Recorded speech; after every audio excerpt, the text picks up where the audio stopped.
এভাবে কে ভাবে। কারো কাছে তিনি তারকা, আবার কারো কারো কাছে তিনি স্বপ্নের নায়িকা। শোনা যায় অপু বিশ্বাসের কারণে বাদ পড়েছিলেন সুপারস্টার শাকিব খানের সিনেমা থেকে, যার ফলশ্রুতিতে বাংলাদেশের প্রতি তার মন উঠে যায়। পাড়ি জমান সুদীর্ঘ যুক্তরাষ্ট্রে। টাকার জন্য অভিনয় করা শুরু করেন প্রাপ্তবয়স্কদের সিনেমায়, আর এই যাত্রায় কোটি কোটি টাকা ধরা দিলেও চেহারা থেকে হারিয়ে ফেলেন নরম কোমল সৌন্দর্য। বলছিলাম এক সময়ের গণমানুষের ক্রাশ পিয়া বিপাশার কথা। বিদেশে গিয়ে সার্জারি করিয়ে গোটা শরীরটাই বানিয়ে ফেলেছেন বিদেশি, হয়ে উঠেছেন লাখো যুবকের ঘুম হারামের কারণ। 1990 সালের 18 জুলাই জন্মগ্রহণ করেন পিয়া বিপাশা। তার আসল নাম আজমেরি সুলতানা বিপাশা। ছোটবেলায় বই পড়ার নেশা ছিল, ভালো লাগতো রূপকথার বই। রূপকথার গল্পের নায়িকার জায়গায় নিজেকে বসিয়ে কল্পনা করতে ভালোবাসতেন। বড় হয়ে সেই স্বপ্ন বাস্তবায়নের পথেই হেঁটেছেন। 2013 সালে পিয়া নাম লেখান লাক্স চ্যানেলাই সুপারস্টার সুন্দরী প্রতিযোগিতায়। হাজারো প্রতিযোগীকে হারিয়ে জায়গা করে নেন সেরা 10-এ। এরপর মুকুট জয়ের স্বপ্নে ইতি টেনে বেরিয়ে আসেন ক্যাম্প থেকে, শুরু করেন বিজ্ঞাপন করা। শোবিজের নাম করতে খুব বেশি সময় লাগেনি পিয়া বিপাশার। ক্যারিয়ারের শুরুতে তিনি পরিচিতি পান ইউনিলিভারের বিজ্ঞাপন দিয়ে। এরপর গ্রামীণ ফোনের বিজ্ঞাপনের কাজ করে শক্ত করে নেন পায়ের তলার মাটি।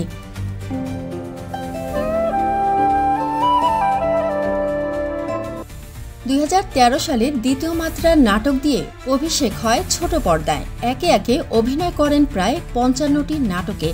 লাল নীল দুনিয়ায় নাম লেখানো সবারই স্বপ্ন থাকে। সিনেমার নায়িকা হবার পর পিয়া বিপাশাও তার ব্যতিক্রম ছিলেন না। রুদ্র দ্য গ্যাংস্টার সিনেমা তিনি আত্মপ্রকাশ করেন ঢালিউডে। এরপর মিলতে থাকে বড় বড় সুযোগ। রাজনীতি নামের একটি সিনেমায় চুক্তিবদ্ধ হন শাকিব খানের বিপরীতে, কিন্তু শেষ পর্যন্ত সিনেমাটিতে তার জায়গায় দেখা যায় অপু বিশ্বাসকে। টাকা কামাতে মিডিয়ায় এসেছিলেন পিয়া বিপাশা, কিন্তু ঢাকায় সিনেমার সুপারস্টারের সিনেমা থেকে বাদ পড়ে তিনি হারিয়ে ফেলেন আত্মবিশ্বাস। সচ্ছলভাবে বাঁচার স্বপ্নে পাড়ি জমান আমেরিকায়। দেশের সাথে সম্পর্ক ছিন্ন করে মন দেন অর্থ উপার্জনে। টাকার জন্য নাম লেখান প্রাপ্তবয়স্কদের সিনেমায়।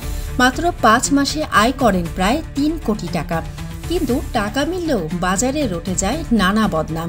চেনা জানারা পর্যন্ত তাকে ডাকতে শুরু করেন পপ স্টার বলে। ফলে এক সময় শখের কাজটি ছেড়ে দেন পিয়া, হয়ে ওঠেন সোশ্যাল ইনফ্লুয়েন্সার। নিজেকে নিযুক্ত করেন বিভিন্ন পণ্যের ব্র্যান্ড প্রমোটর হিসেবে। কাজের কারণে সোশ্যাল মিডিয়ায় নিয়মিত সক্রিয় থাকেন পিয়া বিপাশা। খোলামেলা পোশাকেও ঘুম কাড়েন লাখো যুবকের। তার হট ও বোল্ড ছবি আর ভিডিও দেখে নানা রকম বাজে মন্তব্য করেন নেটিজেনরা। বোঝা যায় নায়িকার শারীরিক পরিবর্তন আজও মেনে নিতে পারেননি বাঙালিরা। কিন্তু তাতে কিছুই থেমে থাকে না। পিয়া নিজ মনে করে যান নিজের কাজ। জীবন নিয়ে নতুন কোনো স্বপ্ন দেখেন না পিয়া বিপাশা। টাকা পয়সা, সুন্দর জীবন কিংবা ভালো স্বামীর যা চেয়েছেন তা সবটাই পেয়েছেন এই নায়িকা। তবে এর জন্য তাকে পেরোতে হয়েছে কঠিন পথ। ব্যক্তি জীবনে তিনি প্রথম বিয়ে করেন খুব অল্প বয়সে, জন্ম দেন একটি কন্যা সন্তানের। কিন্তু ভাগ্যের ফেরে খুব বেশি দিন টেকেনি সে সংসার। পরে যুক্তরাষ্ট্রের এক নাগরিকের প্রেমে পড়েন এই অভিনেত্রী। কয়েক বছর লিভ টুগেদারে থেকে 2025 সালে দ্বিতীয়বারের মতো বসেন বিয়ের পিঁড়িতে।